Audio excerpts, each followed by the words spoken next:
Are you looking for the best mirrorless cameras under $500? In this video we will look at some of the 4 best cameras on the market. Before we get started with our video, we have included links in the description, so make sure you check those out to see which one is in your budget range. Number 1. Canon EOS M100. We are going to start this list with the Canon EOS M100, which is a great entry-level mirrorless interchangeable lens camera that is a perfect option for beginners that want to step up from their smartphones without being confused with all the controls and features. Let's take a look. The Canon EOS M100 isn't designed for experienced photographers, and it doesn't look like it. Everything about the camera is designed to be extremely simple and easy to use. For example, it is extremely small as it measures 4.25 by 2.64 by 1.38 inches without the lens, and it weighs just 302 grams with the battery included. It doesn't have a hand grip as it has a block shape that mostly resembles point-and-shoot models.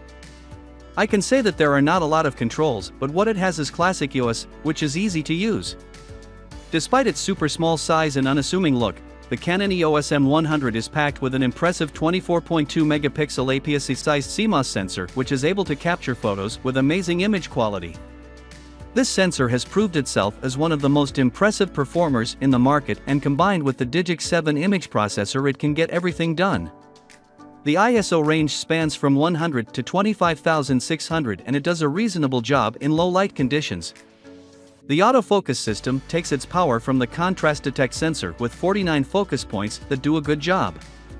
It is exceptionally fast in good lighting and a bit sluggish in dim light, but considering it's an entry-level mirrorless camera, this is expected. If you buy the camera from the link here, you can get it with the Canon EFM 15 to 45mm f/3.5-6.5 kit lens, which will help you get the best image quality. Number 2. Fujifilm X-A5. Moving on with our list, I have another exceptional model that is pretty similar to the aforementioned Canon model, but better, the Fujifilm X-A5. I have to admit that I am a big fan of Fujifilm's entry-level cameras, and for those that want to ease into photography, it is one of the nicest mirrorless cameras in existence. Let's check it out. Like any Fujifilm camera, the X-A5 has a retro vintage vibe to it that is extremely attractive. It has an aluminum body that is combined with a leather-looking trim that is also available in 3 colors, brown, black and pink, meaning you can choose the one that fits your personality the most. Like I said, it is pretty small and measures about 4.61 by 2.68 by 1.57 inches in total and weighs 361 grams with the battery included. People say that the bigger the camera, the better the image quality will be. This camera is small, but image quality is impressive. The controls are pretty good, as you have a lot of them in your disposition. Dials and buttons galore here, but not classic Fuji that can get a bit too much for a beginner. There is a thing interesting about the Fujifilm X-A5, which is the on-sensor phase detect autofocus system that has delivered a pretty pleasant autofocusing experience. I can say that it was not as good as I expected, but overall adequate. It has 91 focus points available and it has multiple modes that you can use.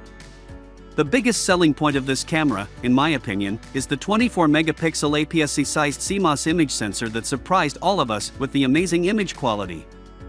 One thing that impressed me the most was its amazing sharpness and rich colors, which you wouldn't expect in a model at this price point, but with Fuji that is not the case. It has image stabilization features which are pretty nice to have. Image stabilization helps with capturing steady shots and videos. There are also scene modes and advanced filter modes that deliver an interesting performance, and this small beast can deliver. Number 3. Olympus OMD EM10 Mark II.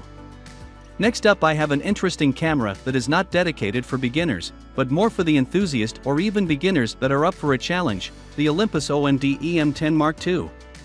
This camera has some extremely advanced features and controls that are customizable for your needs to get the best image quality, definitely a camera you must consider. The most interesting thing about the Olympus OMD EM10 Mark II is that it looks a lot like the retro analog cameras of the 80s, but it does its job excellently with its silver/black body or all black based on your choice. It is pretty compact as well, measuring about 4.7 by 3.27 by 1.83 inches, and it weighs about 13.75 ounces in total with the battery and memory card in it. The electronic viewfinder of this camera is a 2.36mm OLED EVF model, which is pretty sharp and helps you in your quest. The Olympus OMD EM10 Mark II is packed with a contrast detect autofocus system with 81 focus points available at your disposition. It is pretty fast and there are a lot of modes available in it to help you out. It is also pretty fast overall, and it manages to do so through the 8 frames per second continuous shooting mode. Without forgetting, I should state that it has a 320-shot battery life, which is pretty average. If you plan to shoot 4K video with this camera, you will need to get some spare batteries to extend its battery life, because shooting 4K video will drain it quickly. One thing I want to mention about this camera that makes it stand out from the rest is its 5-axis image stabilization system. Olympus is known for having amazing image stabilization features on their cameras, and this model is one of them. The Olympus OMD EM10 Mark II is packed with a 16MP 4/3 CMOS that did a much better job than everybody expected. It also has the Troop X7 processor to help things out, but this beast can get a lot done without any doubt. Number 4. Panasonic Lumix G7KS. The runner-up on this list is one of the most impressive models in the market, the Panasonic Lumix G7KS. This camera delivers some extremely impressive features, and I can say that it is a premium model without the premium price. The Panasonic Lumix G7KS has a DSLR-shaped body but slimmer and boxier, which I think is excellent overall. The hand grip is pretty deep as well, and the EVF is placed excellently on top of the sensor to give a familiar feel. The camera measures about 3.4 by 4.9 by 3 inches in total and weighs about 14.6 ounces in total with the battery and memory card included. It has a plastic body but feels pretty good overall, and the controls give it a professional feel. Compared to the Olympus camera at number 3, the Lumix G7KS has a 6 frames per second continuous shooting speed, which is around 2 frames per second lower. However, the Panasonic Lumix G7KS makes up for it with the other features it has to offer, such as its micro 4/3 sensor. Let's start by stating that the Panasonic Lumix G7KS is packed with a 16MP 4/3 CMOS image sensor that does a perfect job in every light condition. I found out that the colors were pretty good and it worked well through the ISO range.